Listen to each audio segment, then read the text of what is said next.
और इस वक्त राष्ट्रीय सुरक्षा सलाहकार अजीत डोभाल क्या कुछ कह रहे हैं, सुनेंगे। ये एक इंडिपेंडेंट एजेंसी है, एक इंडिपेंडेंट वो है।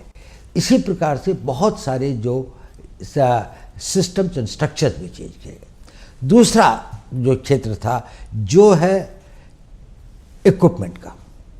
आज आपने देखा होगा सरकार ने अपनी सेना के लिए कितने नए तरह के वेपन्स, हमारे पास में जो असॉल्ट राइफल थी जिस पर हम डिपेंड कर रहे थे 7.62, वो शायद इतनी कारगर नहीं थी। अब उसको रिप्लेस किया जा रहा है भारत में बनी हुई AK-203 के साथ में। ये एक बहुत ही कामगर और दुनिया की one of the best assault rifles होगी। इसी प्रकार से अगर हम देखें, चाहे वो पनडुब्बियों के क्षेत्र में है, चाहे वो personal equipment of the soldier है, चाहे वो एयरक्राफ्ट्स हैं, हमने लाइट कॉम्बैट एयरक्राफ्ट का और अभी 5th जनरेशन एयरक्राफ्ट एमका का हम निर्माण कर रहे हैं। तो इक्विपमेंट के क्षेत्र में एक बहुत प्रगति की जा रही है। और एक है टेक्नोलॉजी का फील्ड जो सबसे ज़्यादा कॉम्पिटिटिव फील्ड है। इसमें पैसा भी बहुत लगता है और बहुत कुशल वैज्ञानिकों की आवश्यकता होती है। We need the top scientist who are globally competitive and others. देखिए, इस सरकार के टाइम के ऊपर में अंतरिक्ष के अंदर में जो बड़े नए संकट आए, सारे का सारा वारफेयर जो है वो सैटेलाइट कंट्रोल होगा। आपका जो हवाई जहाज चलेगा या आपके जो रडार्स काम करेंगे वो सब satellite communication and satellite control होंगे। पर सर, ये अग्निवीर जो है उनकी ट्रेनिंग सिर्फ 1 या 3 महीने की होगी। मतलब आर्मी चीफ ने कहा है दैट बाय दिसंबर रिक्रूटमेंट हो जाएगी और मार्च तक डिप्लॉयमेंट हो जाएगी। ये कहाँ से आप उनको ट्रेनिंग दे सकते हैं रेडार या सबमरीन के लिए? How to run it, how will you train them इतनी जल्दी? मैं आपको इस पॉइंट पर आता हूँ, ये बहुत अच्छा पॉइंट है, मैं आपको अभी बताता हूँ। But I just tell you, and before that let me tell you that is in the field of technology we have done a great this thing. We have got light combat aircraft, we have got AMCA, we have got submarines that we have made, we have given the nuclear submarines that we have launched, and we also became a space power. We have hit at the satellites. And the fourth pedestal of it is the manpower reorganization. Now, in the manpower reorganization, the point that you have raised was that is we must have a young, agile, fit, well-trained army. Okay. It is a contradiction. It's a paradox कि भारत का वो देश जिसकी सबसे young population है, उसकी एक oldest army है। जहाँ पर 2030 के अंदर में 50% लोग 25 साल से कम उम्र के होंगे, उसी देश के अंदर में जो सेना की एवरेज एज है वो दुनिया के सबसे अधिक एजेड आर्मीज में से है। तो हमें उसको ठीक करना था। अब आपने प्रश्न किया कि यदि हमारे को अग्निवीर बनाते हैं या हम अग्निपथ के रास्ते पर चलते हैं तो किस प्रकार से हम उनकी ट्रेनिंग और उनको इक्विप कर पाएंगे इन नई चुनौतियों का, to meet the new challenges and the threats. Will they be competent enough? Now let me tell you one thing. First point you must understand, Agniveer will never constitute the whole army. Agniveer केवल पहले 4 साल में recruited जवान होंगे। बाकी लोग जो होंगे जिनका की प्रोपोर्शन एक बहुत बड़ा होगा, वो अनुभवी होंगे, they will be experienced, they will be trained and other, and these agniveers, those who become the regulars eventually will go through more intensive training, will acquire the experience, will become more battle worthy and more experienced over the period of time.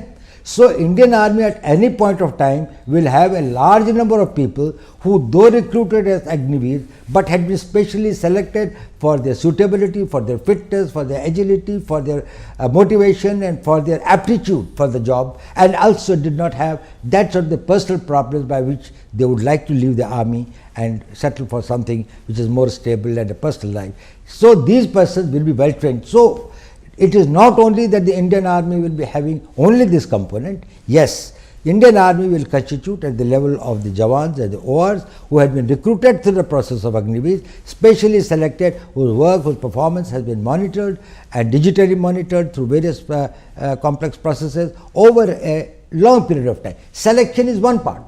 Even when you select people who are physically fit and others, it's a very small thing. But when we observe them over a longer period of time, we are able to see that what sort of material do we have which will make the ideal soldier for the future. Imagine the army of 15 years hence, in which All those who have been recruited have come through the special 4 years probation period and then gone and joined the army. See their technical skills, see their motivation, their physical fitness and others. They will all be the people who will probably the cream of the Indian army. Right. So my first question will be, I will go later into those who are not being amalgamated, but first about those who are going to be amalgamated into the service. There's already a system of your regiments and corps. Will it not demotivate somebody who has gone through the NDA, who's gone through the rigorous training process earlier, and then they'll see them as Johnny come latelys, abhi aaye hain, abhi fauj mein ghus gaye hain, and they're already getting the benefits that we were getting, but we had to put in so much more hard work. So will it cause a disruption, and will they be seen as lesser soldiers? देखिए, सेना में जाने वाला हर recruit fresh होता है, चाहे वो regular में जाए, चाहे वो अग्निवीर की तरह जाए, चाहे आज से 15 साल पहले जाता था, उसकी भी पहले 1 महीने की सर्विस होती है, फिर 6 महीने की होती है, फिर 1 साल की होती है। वो शुरू नहीं होता है 15 साल की या 12 साल की सर्विस के साथ में। एक बात, जहाँ तक रेजिमेंट्स का सवाल है, इसमें 2 बातें समझनी चाहिए। ये जो रेजिमेंट्स का कंसेप्ट है, इसको कोई टिंकर नहीं कर रहा है। अगर रेजिमेंट्स हैं तो आर्टिलरी की रेजिमेंट्स रहेंगी, आर्मर्ड कोर की रेजिमेंट्स रहेंगी, इलेक्ट्रिकल मैकेनिकल इंजीनियर्स हैं या इंजीनियर्स हैं या बाकी सारे हैं। ये जो रेजिमेंटल, कभी कभी इन्फेंट्री की कुछ यूनिट्स के अंदर में बारे में लोगों को भ्रम है। पहली बात तो अब कोई कास्ट बेस्ड रेजिमेंट्स बहुत कम बची हैं, सिर्फ 2 या 3 हैं जो कि अभी भी प्योर उसी एरिया के क्षेत्र को करते हैं। और ये एक कॉलोनियल लेगेसी है।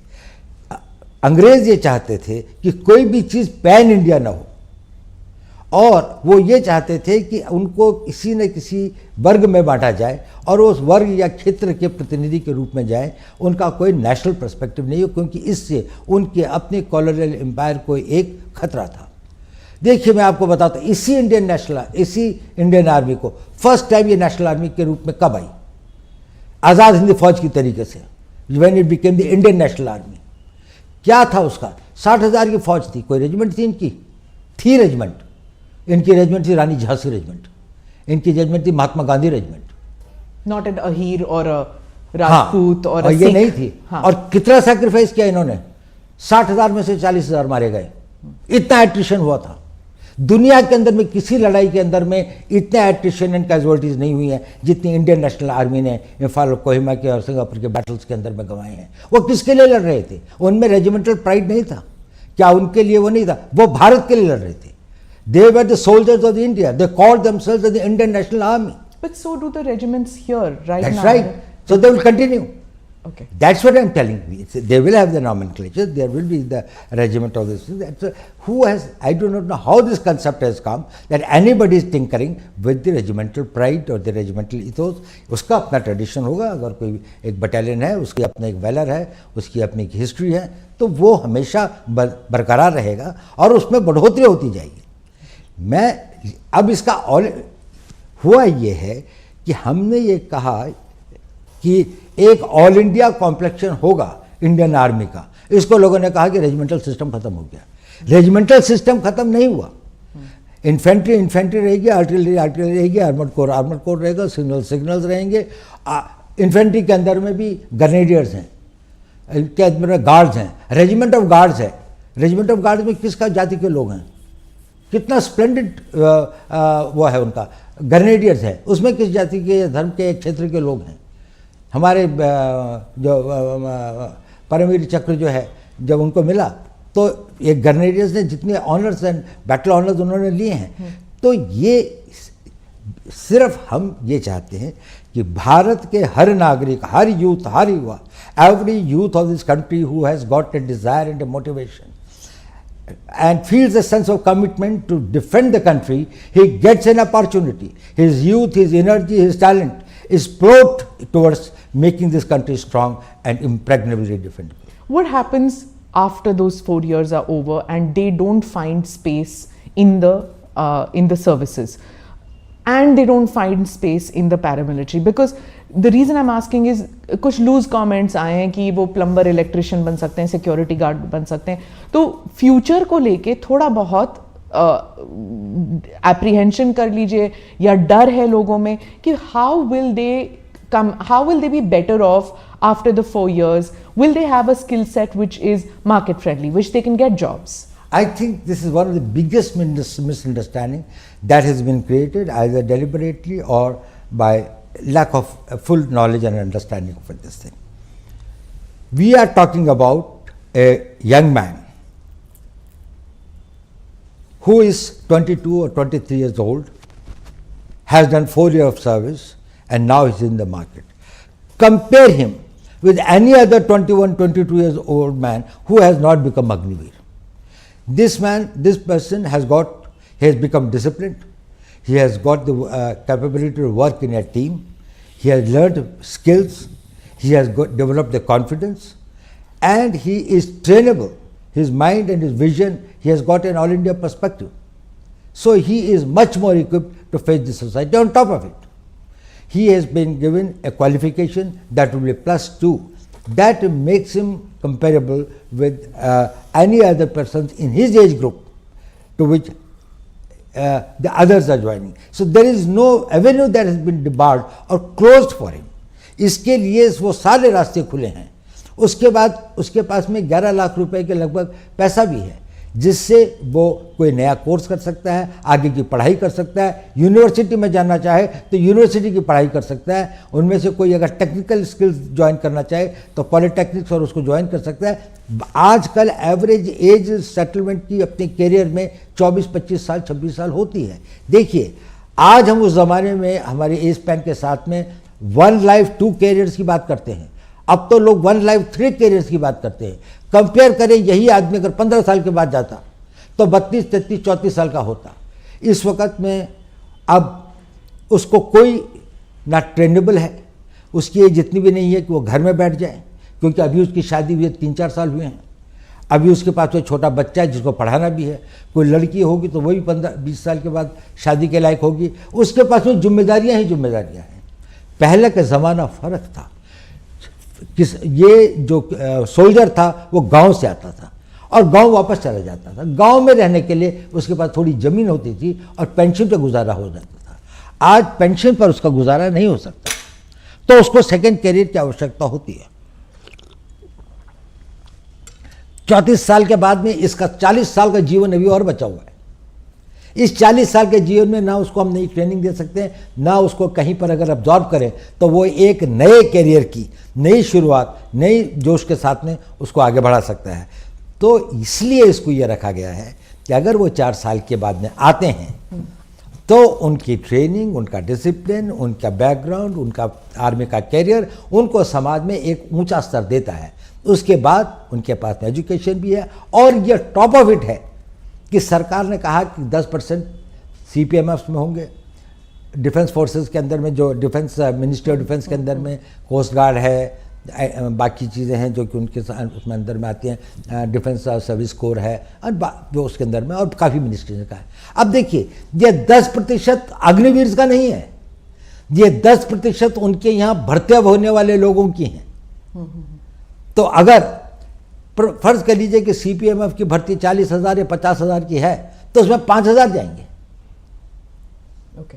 या 10% अगर जो उनके 3,000 या 4,000 लोग या 5,000 लोग जो है वो उनके जो उसका 10% नहीं होगा. ये इन नहीं. अब भारत आगे बढ़ रहा है, भारत की प्रगति हो रही है. पहला आदमी अग्निवीर जब रिटायर होगा तो आज से 5 साल के बाद में होगा. उस वक्त भारत की इकोनॉमी 5 ट्रिलियन की इकोनॉमी होगी. प्राइवेट सेक्टर एक नई गति और नई दिशा के साथ में आगे बढ़ेगा. डिफेंस इंडस्ट्रीज जिस तरह से बढ़ रही हैं, बहुत सारे ऐसे काम होंगे. डिफेंस पब्लिक सेक्टर अंडरटेकिंग्स के अंदर में जिस प्रकार से विस्तार हो रहा है, कंट्री के अंदर में मैन्युफैक्चरिंग बढ़ रहा है. उनको लोगों को ये लोग चाहिए जो डिसिप्लिन्ड हों, ट्रेनेबल हों, और जिनके साथ जिनके पास में उम्र हो. इनका सबसे बड़ा एसेट है इनकी उम्र, कि ये अभी भी यंग है. इस उम्र में कई लोग अभी भी अगर हम जाए पॉलिटेक्निक के अंदर में लोग भर्ती होने के लिए जाते हैं तो उनमें से कई लोग 22, 21, 22, 23 साल के होते हैं. 2 साल 3 साल का कोर्स करते हैं. उसके बाद वो अपने लिए एक मैन्युफैक्चरिंग जाए. कोई कंप्यूटर का कोर्स करते हैं, 2 साल का कंप्यूटर का कोर्स करें. इंफॉर्मेशन टेक्नोलॉजी के फील्ड में इतने वो हैं.